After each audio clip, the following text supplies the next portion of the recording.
আমার ঘরে যখন অনেক দিন পর দর্শন দেয় এই একজন, তারপরে হচ্ছে গিয়ে দেখা মুখটা দেখা, একটু দেখা, এই একজন, আমি প্রতিদিন আসি।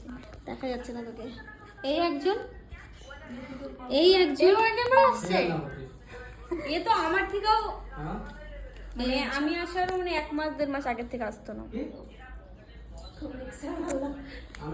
খুব ভালো লাগছে। হ্যাঁ থ্যাংক ইউ।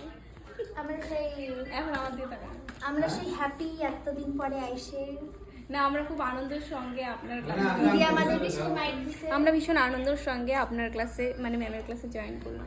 এগুলা দিও না কিন্তু। এগুলাই দিব। কি কিছু বলতে চাস? বলবো আমি শুধু দেখতেছি আজকে আমি শুধু দেখবো, এখন কিছুক্ষণ দেখবো তারপর পকড় পকড় করবো। আর বাকি সবাই মোটামুটি গুড, সবাই আসে।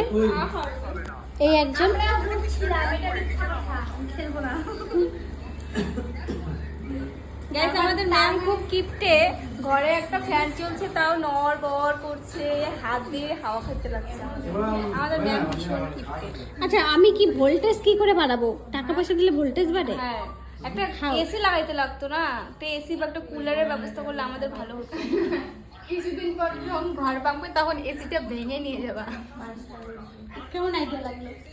সেই ভালো, শুধু টাকা খরচা করার আইডিয়া গুলা, মানে যার টাকা জমি আছে ওগুলো আমাদের খরচা ম্যাম চাপ একটু বন্ধ করে